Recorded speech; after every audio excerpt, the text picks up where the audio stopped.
the way that humans work and the way that we've evolved as a species is that we don't really learn lessons unless they're learned the hard way. Yeah. I believe that unless a lesson has taught the hard way, you're not going to learn it. You can have so many near misses and people won't learn their lesson. Bro, you must know a guy who goes out there, nearly crashes his car, doesn't slow his ass down till he wrecks it. Yeah. Like, this is just how people are, right? So you need that pain for the lesson to sting enough to really genuinely go inside of your mind. And it's the same with everything. It's the same with driving a car or business. Truthfully, if you want to learn a lesson about business, you're going to have to suffer at some point, right? So we always say that most people are not successful with their first companies, X, Y, Z, blah, blah, blah. I get that. The truth is there's a lot of people who make a lot of money with their first company, but they just spunk it, act an idiot, and it all blows up in their face. And that's how you get the discipline on your fourth company, that when you have $3 million in the bank, you just leave it there. You know, and don't be done with it.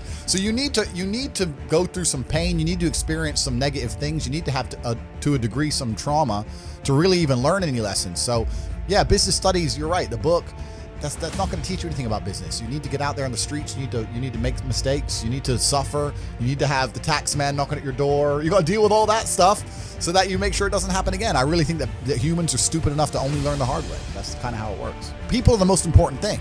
You can't have a business without people. You can't have a government without people. You don't have anything without people.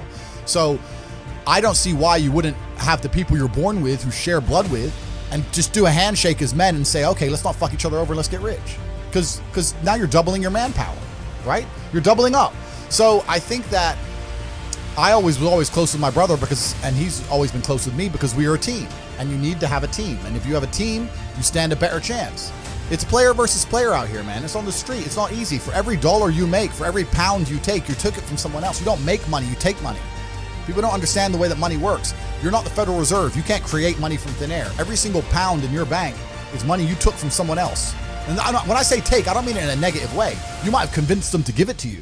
You might have a coffee shop. I'll give you a nice coffee. You'll give me some money. Cool. But you still took his money, right?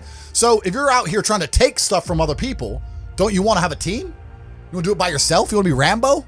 The whole idea of this lone soldier, this Rambo, I'll do it all by myself, that's all dead, bro. You need to have a team. It's player versus player. And for the same reason, if you were out here on the street and you want to defend yourself, you want your boys around you. It's the same thing with trying to get rich. People will shield laziness with anything. No one wants to admit they're lazy.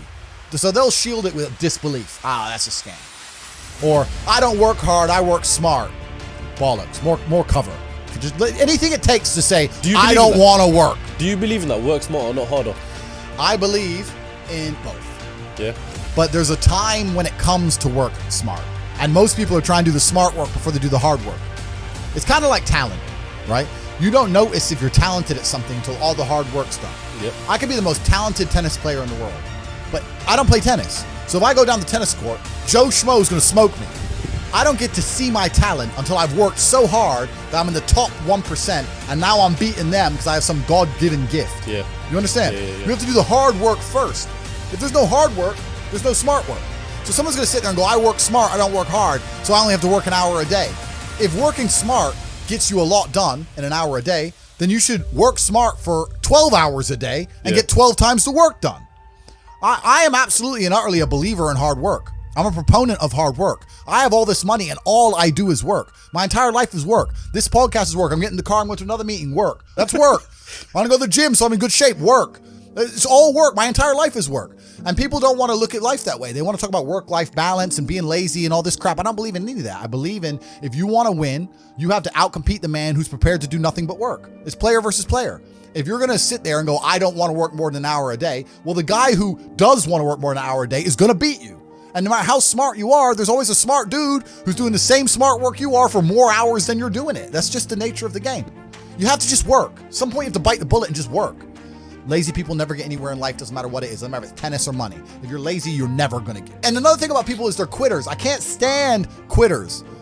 We have a thing inside Hustlers University. If someone unsubscribes, I ban them. Is it? Yeah, you're not allowed to rejoin. Yeah. And they email me like, oh, sorry, I had a problem with my card. I want to rejoin. I don't need members. I got money. I do not need your membership. I do not need you. It's not a business where we need you. You need us, right? So if you're the kind of person who's going to quit because it's hard, then fuck off. I don't even want your energy around me. Because quitters are the worst people on the planet. You can give a quitter absolutely everything and they will still fail. Quitters can have every single advantage. Quitters can have all the information. Quitters can have all the tutelage. Quitters can have a mentorship. Quitters can have someone who messages them every morning, hey bro, let's get it. And guess what they're gonna do at the end? Quit. They ain't never gonna have shit. So if you're a quitter, I don't even want you even inside my organization. I don't want quitters anywhere near me because you're never gonna be successful. And the people who join and then quit because they had to do an hour's work are the people who come along and go, take this, maybe it's a scam. Idiots, peons. They will stay brokies and wagies forever. Leave them there, right? You need the people who don't quit. I don't quit. Every single facet of my life is testament to the fact that I don't quit. When people see my plane in the sky, you can say whatever you want about me. You can call me arrogant. You can call me anything you want, but you cannot call me a quitter. I didn't quit. So that's the difference. When it was hard, I did it anyway. That's who I've always been. And if you don't have that kind of tenacity, you're never going to be anything. So the people who come along and talk about passive income, they sound like quitters to me. They sound like people who don't want to work. I love work. I'm ready to work. I'll dig a hole. Bro, you offer me $1 billion right now and give me a shovel, I'll dig a hole. I don't give a fuck. Give me the shovel, give me the money. I will dig a hole. I'm not afraid of work.